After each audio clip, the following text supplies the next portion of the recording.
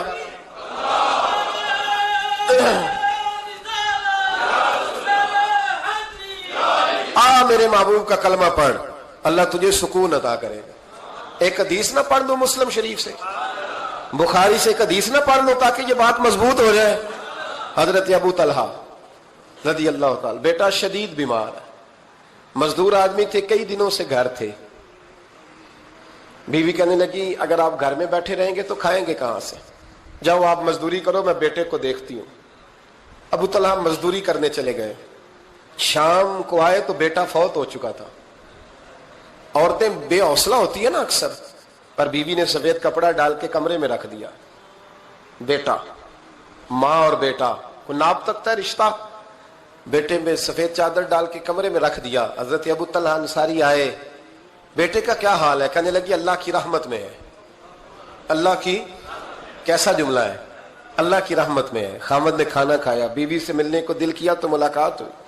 فارغ ہو کے بیٹھے تو خاتون اٹھ کے نا خامد کے قریب گئی, اس کا ہاتھ تھاما. کہنے لگی نبی کریم علیہ السلام کے صحابی ہو, ایک مسئلہ دریافت کرنا تھا, بتاؤ گے؟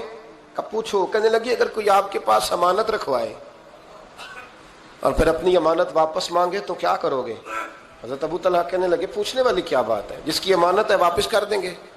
اب زوجہ روئی, اب صبر والی بی بی روئی, اب ماں روئی, آنسو ٹپ کے آنچل سے پوچھ کے کہنے لگی ابو طلحہ وہ بیٹا بھی اللہ کی امانت تھا اور رب اپنی امانت لے گیا ہے, اٹھو غسل کفن کا بندوبست کرو.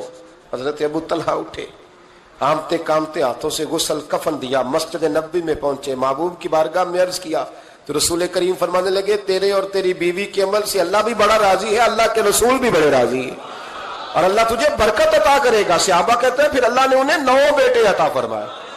پھر اللہ نے انہیں, اللہ کی رضا پہ راضی رہنا سیکھو, اللہ کے قریب چلے جاؤ گے, اللہ کی رضا پہ. حضرت سفیان ثوری دعا مانگ رہے تھے, یا اللہ راضی ہو جا, یا اللہ راضی ہو جا, یا اللہ راضی ہو جا, دعا مانگ رہے تھے. بی بی رابعہ بصری پردے کے پیچھے بیٹھی تھی, جب دعا لمبی ہو گئی تو کہنے لگی سفیان بس کر, کوئی اگلا لفظ بھی بول, بس کر. آپ فرمانے لگے تجھے کیا ہوا؟ تو کہنے لگی تو کب سے کہہ رہا یا اللہ راضی ہو جا, یا اللہ راضی ہو جا, پہلے اپنے دل پہ ہاتھ رکھ کے بتا تو اللہ سے راضی ہے؟ تو راضی ہے اللہ سے؟ تو روز نہیں کہتا پیسے نہیں ہے میرے پاس مجھے دے, تو روز نہیں کہتا یا اللہ فلانی چیز کوئی نہیں دے, اے اللہ فلاں کو دے دیا مجھے کیوں نہیں دیتا معاذ اللہ, تو روز شکوے نہیں کرتا. فرمایا پہلے تو راضی ہو جا. ترمذی شریف کی حدیث ہے, میرے نبی کریم علیہ السلام نے فرمایا تم اللہ کے دیے ہوئے تھوڑے رزق پہ راضی ہو جاؤ, اللہ تمہاری تھوڑی عبادت سے راضی ہو جائے. دیکھیں نا امام حسین کا آخری جملہ کیا ہے میدان کربلا, آخری جملہ کیا ہے؟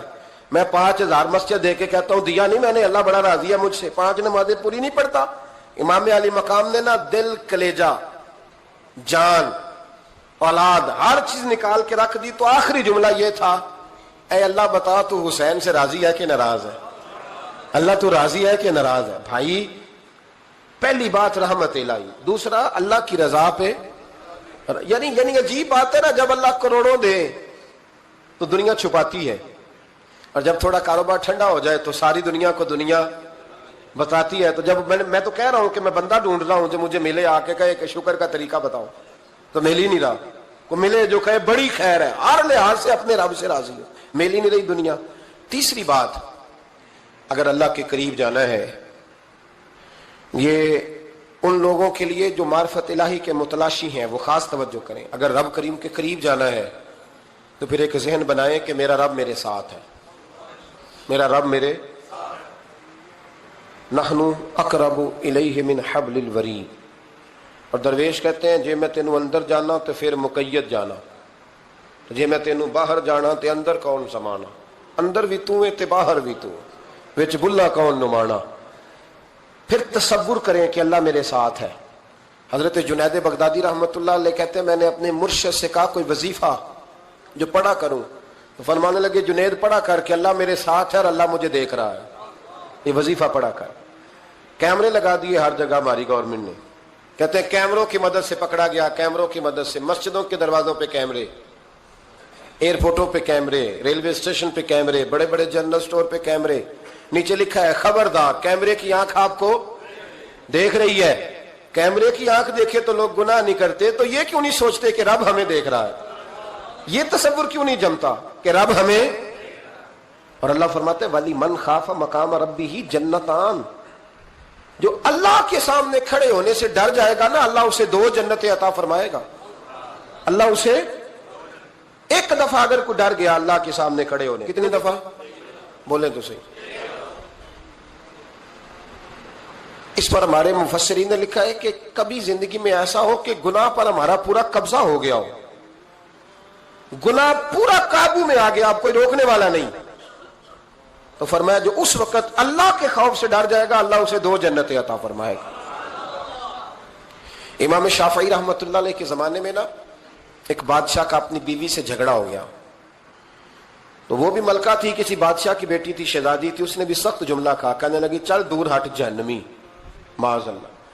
اب اس نے اپنے خامند کو جہنمی کہا تو کہا، وہ کہنے لگا اس کا خامند کہ اچھا تو مجھے جہنمی کہتی ہے، جا پھر اگر میں جنتی نہیں تو تجھے 3 طلاقیں۔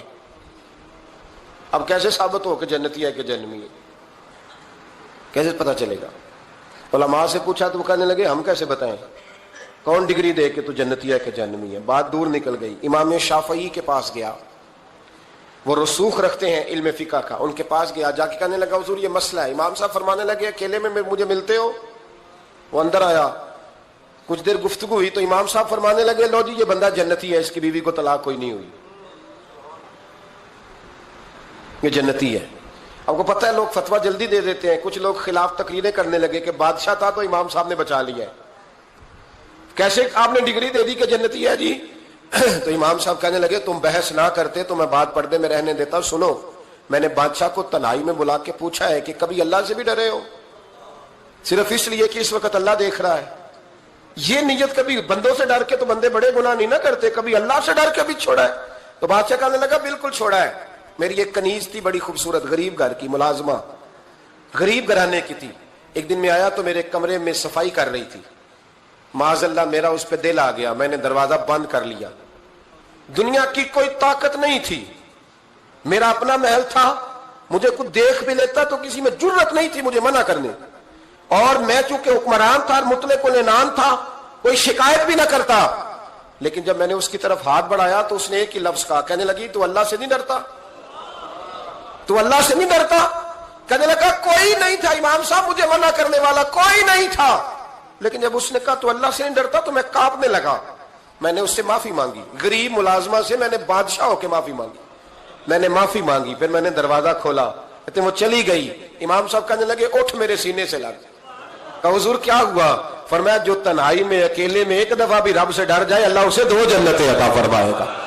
تو جنتی ہے اس لیے کہ تو یار کبھی تو ایسا ہو، کبھی تو ایسا ہو بھولا گاہک ہمارے قبضے میں آ گیا ہو، ہم اپنا پورا اس پر تسلط رکھتے ہو پر ہم اللہ سے ڈر جائیں۔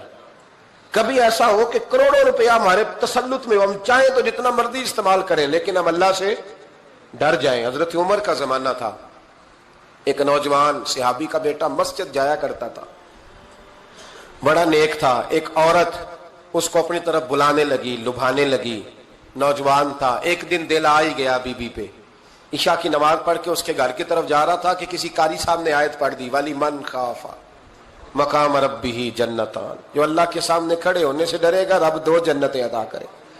یہ آیت کیا سنی کہ نوجوان بے ہوش ہو کے گرا، کسی نے باپ کو خبر دی کہ تیرا بیٹا بے ہوش ہے، باپ گھر لائے، بالوں میں ہاتھ پھیرا، بیٹے کیا ہوا؟ اس نے آنکھیں کھول کے کہا ابا جی میں نے گناہ کیا نہیں، لیکن میرا قبضہ پورا ہو گیا تھا گناہ پہ، وہ بالکل راضی تھی، میں چاہتا تو میں گناہ کر لیتا لیکن میں اللہ سے ڈر گیا، کیا واقعی رب مجھے 2 جنتیں دے گا؟ تو باپ نے ماتھا چوما، کا بیٹا اللہ کے وعدے بڑے ہی سچے ہیں، بڑے سچے ہیں، تو یہ تصور کر کے اللہ مجھے دیکھ رہا ہے، پھر ڈر جا، واقعی 2 جنتیں دے گا۔ اس نوجوان نے چیخ ماری اور روح ہی پرواز کر دی۔ رات کو جنازہ پڑا، دفن کر دیا، صبح حضرت عمر آئے، فرمایا اتنا نیک نوجوان تھا تو مجھے کیوں نہیں بتایا؟ میں اس کے غسل میں شریک ہوتا, کفن میں شریک ہوتا, میں جنازہ پڑھاتا. حضور بس رات دیر ہو گئی, دفن کر دیا. امام سیوطی نے لکھا, ابن کثیر نے لکھا, ابن عساکر نے لکھا. حضرت جناب عمر فاروق فرمانے لگے, مجھے بتاؤ تو صحیح اس کی قبر کہاں ہے؟ نیک ہو کوئی بندہ تو قبر پہ جانا چاہیے. فرمایا بتاؤ قبر کہاں ہے؟ حضرت عمر کو قبر پہ لے گئے تو سیدنا فاروق اعظم قبر پر کھڑے ہو کے فرمانے لگے, نوجوان مجھے امید ہے اللہ نے تجھے 2 جنتیں دی ہوں گی. حضرت عمر کہتے ہیں مجھے اللہ کی قسم قبر کے اندر سے بول پڑا, کامل پیرونا دے باہو قبر جنا دی جیوے. قبر کے اندر سے بول پڑا, کہنے لگا عمر امید والی بات نہیں, میرے رب کے وعدے بڑے سچے ہیں, اس نے واقعی مجھے 2 جنتیں عطا فرمائی, اس نے واقعی 2 جنتیں دی ہیں. کبھی کوئی کام تو ایسا ہو جو صرف اللہ سے ڈر کے چھوڑا جائے, ہونا چاہیے کہ نہیں ہونا چاہیے؟ آپ یقین کریں بچوں سے ڈر کے ہم نے بڑے کام چھوڑ دیے, بھائیوں سے ڈر کے چھوڑ دیے, دنیا داروں سے ڈر کے چھوڑ دی. اور کبھی کبھی میں کہہ دیتا ہوں کہ بہت سارے ماں باپ نے اولاد سے ڈر کے چھوڑا, بہت سارے استاد شاگردوں سے ڈرتے ہیں, الا ماشاءاللہ کچھ پیر مریدوں سے ڈرتے ہیں. کاش ہم اللہ سے ڈرنا شروع کریں. جب رب سے ڈرو گے پھر کسی اور سے نہیں ڈرو گے. اللہ کا خوف سنوارتا ہے, سجاتا ہے, یہ ذہن بنائیں. حضرت سیدنا عبداللہ ابن عمر رضی اللہ تعالیٰ عنہ کر رہا تھا تو صحرا میں میں کھانا کھانے کے لیے بیٹھا, ایک چرواہا بکریاں چرا رہا تھا. میں نے دعوت دی روٹی کھا لو, کہنے لگا میں نے روزہ رکھا ہے. آپ فرماتے ہیں غریب آدمی تھا, نفلی روزہ. میں اٹھ کے قریب گیا, میں نے کہا پتہ تو کروں صرف روزے دار ہے کہ نیک بھی ہے. صرف کچھ روزے دار ہوتے ہیں پر نیک, ناراض نہ ہو جائیے گا, حضرت عبداللہ ابن عمر کی بات کر رہا ہوں. کچھ نمازی ہوتے ہیں پر نیک, حاجی ہوتے ہیں پر نیک, وہ تقوی نہیں اختیار کرتے, مقاصد نماز اور مقاصد روزہ نہیں جانتے. کہتے میں قریب گیا تو میں نے جا کے اسے کہا یہ بکری بڑی پیاری ہے, بیچ نہیں دیتا میرے ہاتھ؟ کہنے لگا میری نہیں, میں تو چرواہا ہوں, تنخواہ پہ بکریاں چراتا ہوں, کسی اور کی ہیں, مالک کوئی اور ہے. تو فرماتے ہیں میں نے اسے کہا کہ مالک کو کہہ دینا کہ ایک بکری بھیڑیا لے گیا تھا, یہ 300-400 بکریاں, مالک کو کیا پتہ, کہنے ایک بھیڑیا لے گیا ہے. تو کہتے ہیں اس نے داڑھی جھاڑی تو گرد اڑی, غریب آدمی مٹی میں لتھڑا ہوا, لیکن اس کی آنکھوں میں اتنی روشنی. کہنے لگا حضور بکریوں کے مالک سے تو کہہ دوں گا بھیڑیا لے گیا ہے, اور جب کائنات کا مالک پوچھے گا, جب عرش کا مالک پوچھے گا تو کیا جواب دوں گا؟ آپ فرماتے ہیں میں واپس آیا, میں نے پتا کیا کس کا غلام ہے, پہلے غلام خریدا, پھر بکریاں خریدی, پھر وہ بکریاں اسے تحفے میں دے دی. کہنے لگا حضور یہ کیا ہے؟ فرمایا تو رب سے ڈرتا تھا نا, تو اللہ نے تجھے انعام عطا فرمایا ہے.